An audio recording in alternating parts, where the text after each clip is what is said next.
तो मेरे प्रियो, ब्रह्म और ब्रह्म के चेले, इनकी जो शिक्षा है सरासर गलत हैं, झूठी हैं। किस विषय को लेकर? पहले तो ट्रिनिटी के विषय में लेकर इन्होंने गलत शिक्षा फैलाई है, और दूसरा जो है कलीसिया के रैप्चर के विषय में, कलीसिया के उठा लिए जाने के विषय में, कलीसिया उसकी दुल्हन, उसकी परमेश्वर की पवित्र प्रजा का उठा लिए जाने के विषय में जो गलत शिक्षा फैलाई है, ये बड़ी दुख की बात है। सार्वभौमिक मसीह कलीसिया आज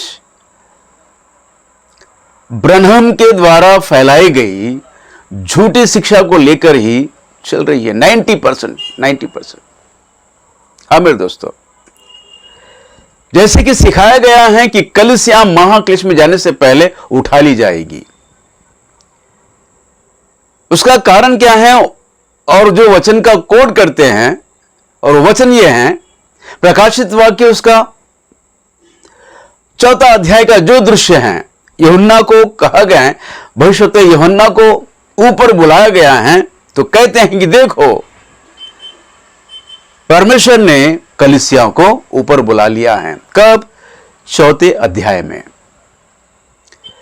4 अध्याय में, प्रकाशित वाक्य के 4 अध्याय में कलीसिया उठा ली जा रही है। इसलिए उसके बाद की जो भी घटनाएं हैं 6वें अध्याय से लेकर, 6वें अध्याय से लेकर जो भी मोहर बंद किताब जो मोहर हैं, उन मोहरों के खुलना, या फिर 8वें अध्याय में जो तुरियों का फूका जाना, कटोरे का 7 कटोरों का उंडेले जाना, यह सब कुछ हमारे लिए नहीं है, ऐसा इनका कहना है, इनकी शिक्षा है।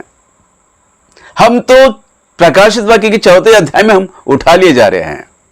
अच्छी बात है, मुझे भी बड़ी खुशी है अगर कलीसिया महाक्लेश में जाने से पहले उठा ली जाए, तो इससे बड़ी खुशी क्या होगी। मेरी भी इच्छा है कि मैं महाक्लेश में ना जाऊं, पर वचन क्या कहता है? वचन इस विषय को लेकर इजाजत नहीं देती है कि कलीसिया महाक्लेश में जाने से पहले उठा ली जाएगी। हाँ मेरे दोस्तों, ठीक है, 4 अध्याय में, प्रकाशित वाक्य के 4 अध्याय में कलीसिया उठा ली जा रही है। हाल ही में मैंने एक वीडियो देखा है अपोस्तल शेखर डेविड का। प्रकाशित वाक्य उसके 10वें अध्याय को लेकर सिखाते हैं कि देखो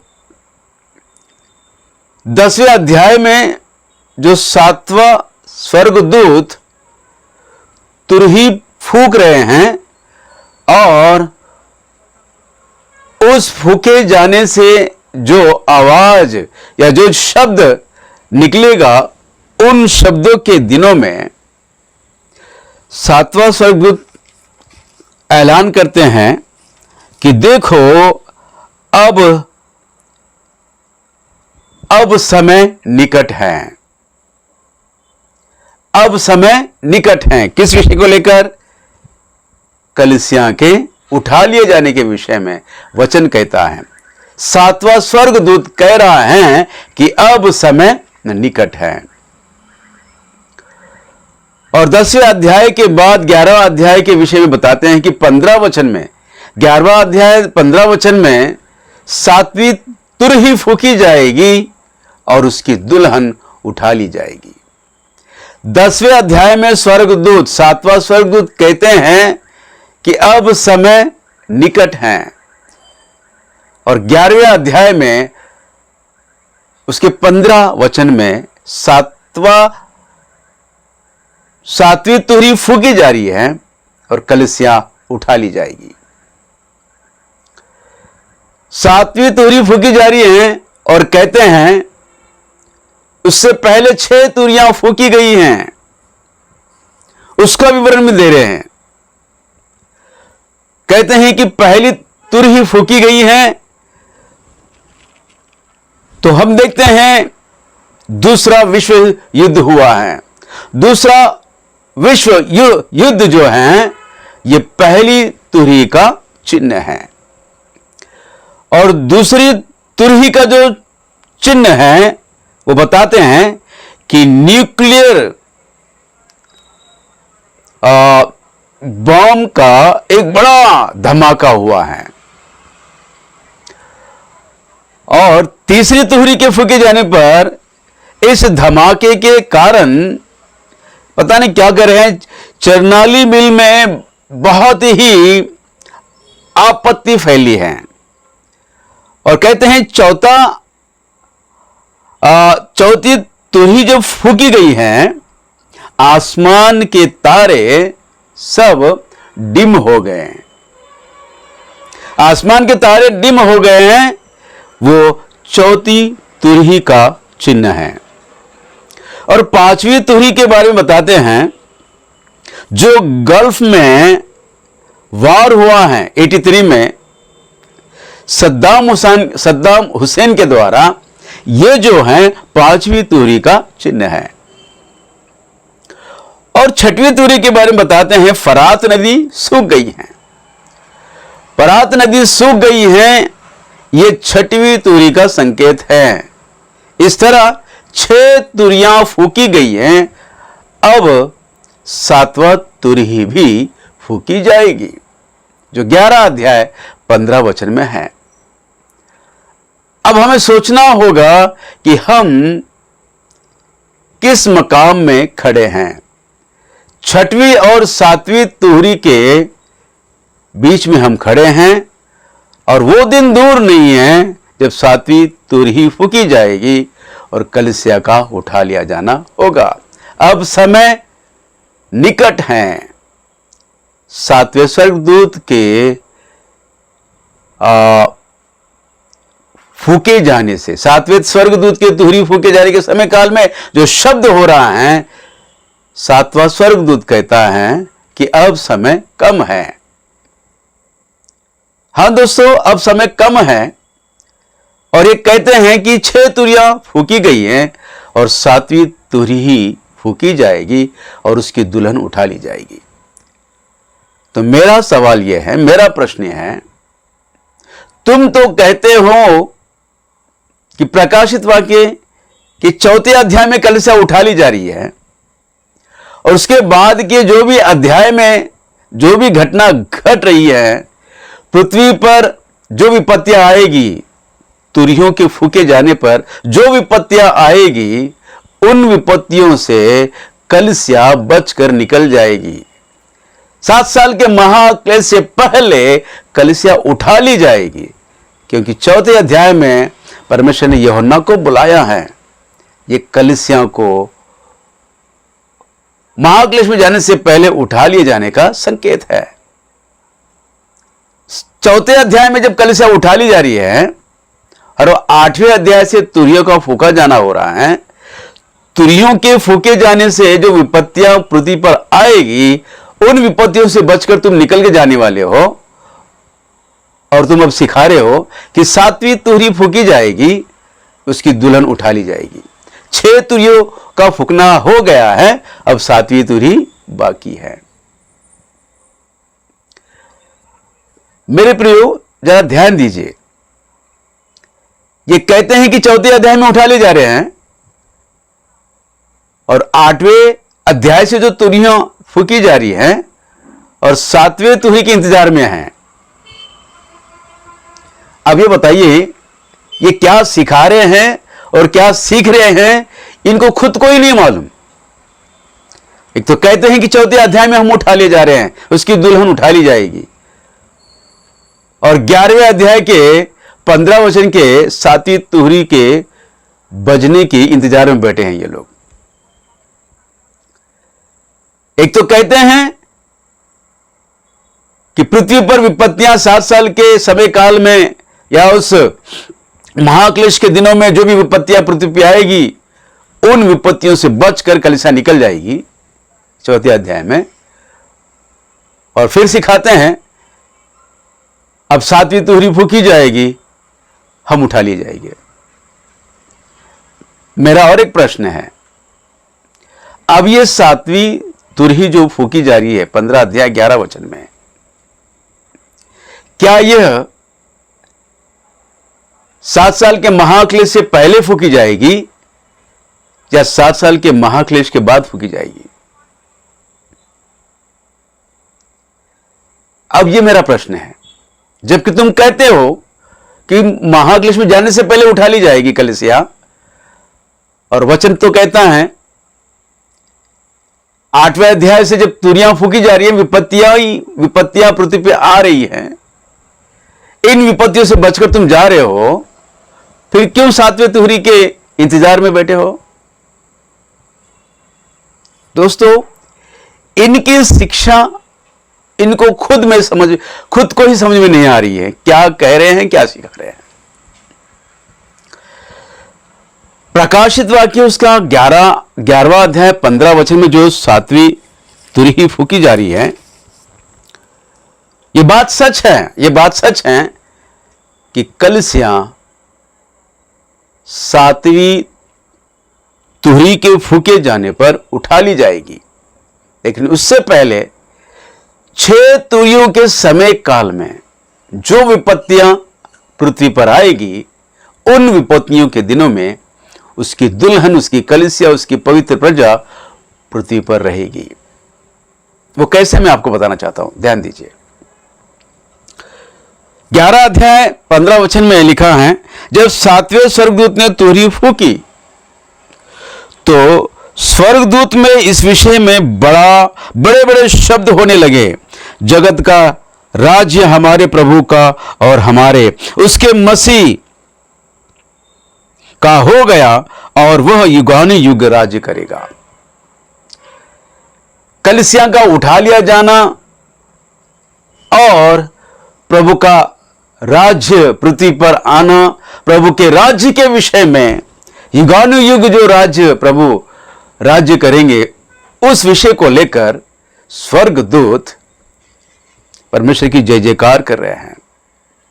यहां तो लिखा है 16 वचन में, जब 24 प्राचीन जो परमेश्वर के सामने अपने अपने सिंहासन पर बैठे थे, मुंह के बल गिरकर परमेश्वर को दंडवत करके ये कहने लगे, हे सर्वशक्तिमान प्रभु परमेश्वर जो है और जो था, हम तेरा धन्यवाद करते हैं कि तूने अपनी बड़ी सामर्थ्य को काम में लाकर राज्य किया है। जातियों ने क्रोध किया, 18 वचन में, जातियों ने क्रोध किया पर तेरा प्रकोप आ पड़ा और वो समय आ पहुंचा। कौन सा समय और कब आ पड़ा? 7वीं तुरही के फूके जाने पर। 7वें स्वर्गदूत ने जब तुरही फूकी तो वो समय आ गया है, वो समय आ पड़ा और वो समय आ पहुंचा है कि मरे हुओं का न्याय किया जाए। मरे हुओं का न्याय किया जाए। ये मरे हुए कौन है? ये मरे हुए हैं, लिखा है, और तेरे दास भविष्यवक्ताओं और पवित्र लोगों को और उन छोटे बड़ों को जो तेरे नाम से डरते हैं। छोटे बड़े जो तेरे नाम से डरते हैं, तेरे दास और भविष्यवक्ता जो मरे हुए हैं, वे उठा लिए गए हैं। और लिखा है कि उनको बदला देने उनके भक्ति के अनुसार उनको इनाम दे, और पृथ्वी के बिगाड़ने वाले नष्ट किए जाएंगे। दोस्तों, 7वें स्वर्गदूत ने जब तुरही फूकी तो कलीसिया का उठा लिया जाना होगा, और इस कारण स्वर्ग में बड़े बड़े शब्द होने लगे और सारे स्वर्गदूत परमेश्वर की जय जयकार करने लगे, क्योंकि सदियों से परमेश्वर ने जो योजना बनाई है, वो योजना परमेश्वर की योजना पूरी होते देखकर स्वर्गदूतों ने जय जयकार किया है। सातवें, स्वर्गदूत के तुरी फूके जाने पर उसकी दुल्हन उठा ली जाएगी, ये बात पक्की है। लेकिन दोस्तों, उससे पहले जो 6 तुरियां फूकी जाएगी, उन विपत्तियों के दिनों में कलीसिया पृथ्वी पर रहेगी। वो कैसे, ये मैं आपको बताना चाहता हूं। 11वें अध्याय में हम देखते हैं और 3 वचन में हम देखते हैं, मैं अपने 2 गवाहों को यह अधिकार दूंगा कि ठाठ ओढ़े हुए 1260 दिन तक भविष्यवाणी करेंगे। 11वां अध्याय उसके 3 वचन में देखते हैं कि परमेश्वर के 2 गवाह आएंगे। परमेश्वर के गवाह, शैतान के नहीं, परमेश्वर के गवाह आएंगे और ठाठ ओढ़े हुए 1260 दिन भविष्यवाणी करेंगे। परमेश्वर के राज्य की भविष्यवाणी करेंगे, पृथ्वी पर सुसमाचार सुनाएंगे। कितने दिन? 1260 दिन। 1260 दिन। 1260 दिन यानी 42 महीने। 42 महीने यानी 3.5 साल।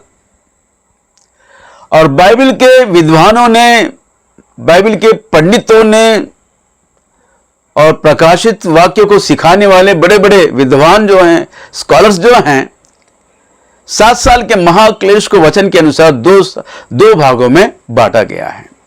हम देखते हैं कि 7 साल के महाक्लेश को 2 भागों में बांटा गया है, 3.5 साल, 3.5 साल। और हम देखते हैं कि पहले 3.5 साल यहां पर परमेश्वर ने अपने 2 गवाहों को समय दिया है कि वो पृथ्वी पर परमेश्वर के राज्य की भविष्यवाणी करें।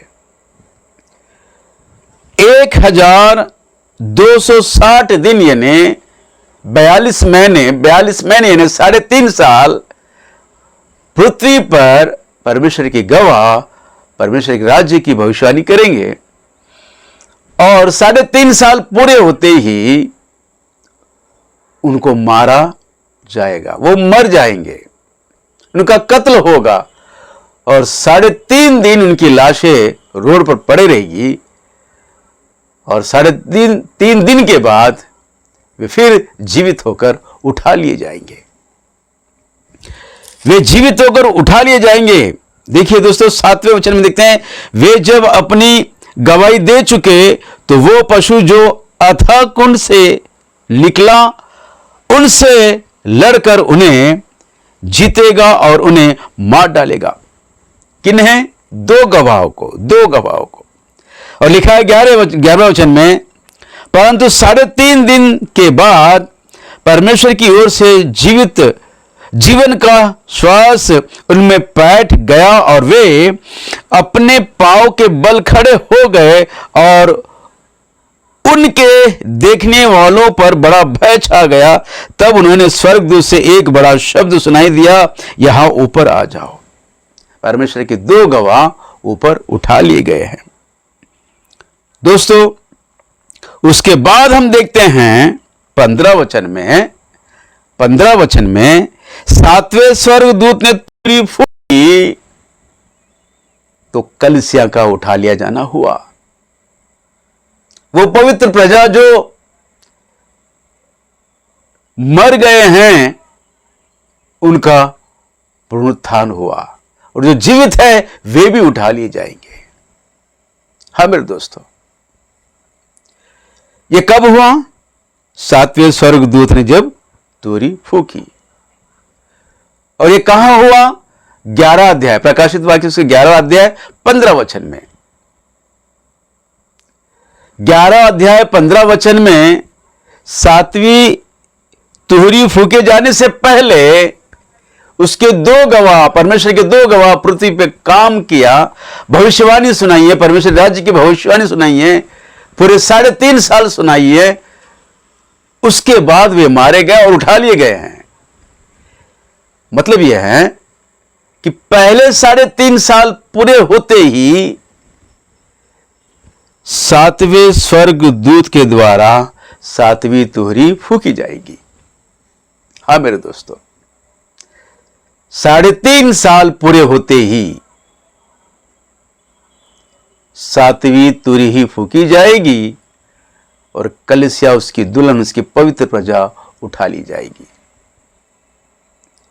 7 साल के महाक्लेश के उन दिनों में पहले 3.5 साल पूरे होते ही परमेश्वर के दो गवाह अपना काम काम निपटा कर वे उठा लिए जाएंगे।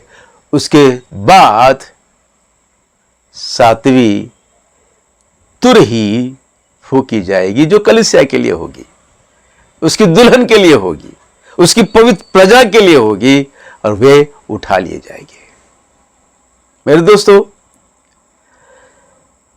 प्री ट्रिब्यूलेशन रैप्चर वाले जो ब्रनहम के शिक्षा में चलते हैं, इनकी यह शिक्षा सरासर गलत है कि कलीसिया महाक्लेश में जाने से पहले उठा ली जाएगी। हाँ मेरे दोस्तों,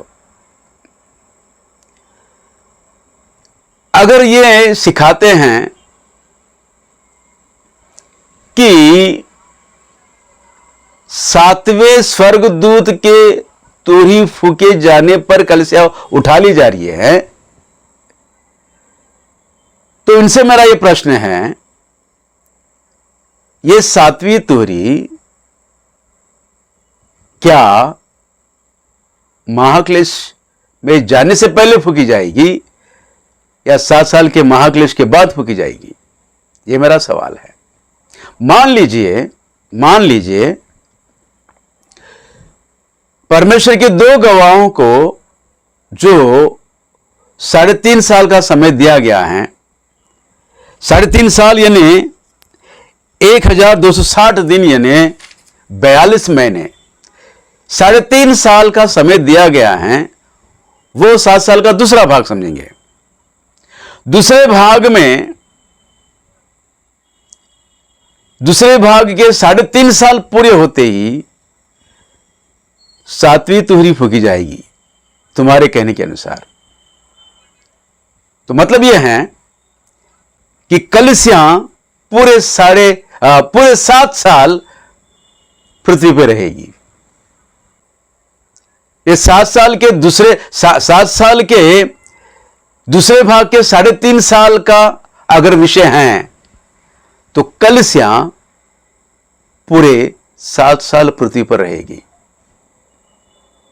अगर इस विषय को लेकर भी तुम मंजूर नहीं है, तैयार नहीं है, मान लीजिए क्या यह है भी 7 साल के महाक्लेश का जो समय है, जो दो भागों में बांटा गया 3.5 साल, जो पहले 3.5 साल हैं, जो पहले भाग के 3.5 साल के बाद जो 7वीं तुरही फूकी जाएगी और कलीसिया उठा ली जाएगी। तो मतलब यह है, जो 3.5 साल परमेश्वर के दो गवाहों को दिया गया है, वो पहले भाग के 3.5 साल हैं, और उसके वो 3.5 साल पूरे होते ही 7वीं तुरही फूकी जाएगी, तो तब जाकर कलीसिया उठा ली जाएगी। मतलब यह है कि कलीसिया को 7 साल के महाक्लेश में पृथ्वी पर रहना ही होगा। और वचन के अनुसार मैं आपको फिर एक बार कहना चाहता हूं, फिर एक बार आपको बताना चाहता हूं, 7 साल के महाक्लेश में पहले 3.5 साल पूरे होते ही 7वीं तुरही फूकी जाएगी, जो अंतिम तुरही कहलाती है। वो अंतिम तुरही, वो परमेश्वर की तुरही, वो 7वीं तुरही है, जो 3.5 साल के बाद फूकी जाएगी और कलीसिया, उसकी दुल्हन, उसकी पवित्र प्रजा उठा ली जाएगी। दोस्तों, फिर एक बार मैं आप लोगों से नम्र निवेदन करता हूं, सत्य को जानिए, सत्य को जानिए। परमेश्वर का वचन सत्य है। परमेश्वर का पवित्र शास्त्र के सारे वचन सत्य हैं, पर वचनों का सारांश संपूर्ण सत्य है। किसी एक वचन को लेकर, किसी एक दृश्य को लेकर तुम सिद्धांत बनाओगे ना, तो दोस्तों मैं आपको बताना चाहता हूं, आपका उद्धार खतरे में है। और विशेषकर जो लोग ब्रनहम के शिक्षा में चलते हैं, जो एंड टाइम मैसेज वालों की शिक्षा में चलते हैं, उनका उद्धार खतरे में है, खतरे में है। और फिर एक बार मुंबई के वो अपोस्तल शेखर डेविड से मेरा चैलेंज है, इस वीडियो का जवाब दे दे। मैं मान जाऊंगा, मैं ब्रनहम की शिक्षा में आ जाऊंगा। अगर तुमको इस वीडियो के मेरे प्रश्न के जवाब को देने की क्षमता तुम्हें नहीं है, तो अपनी झूठी शिक्षा को छोड़कर सत्य में आ जाइए, सत्य में आ जाइए। सत्य को जानोगे तो तुम और तुम्हारा घराना, और सभी सुनने वालों के लिए भी मैं कहना चाहता हूं, सत्य को जानो, पहचानो, तो तुम और तुम्हारा घराना उद्धार पाएगा और प्रभु यीशु मसीह के आगमन के उस दिन उसकी दुल्हन बनकर उठा लिए जाओगे। जय मसीह की। Praise the Lord. आमीन, आमीन, आमीन।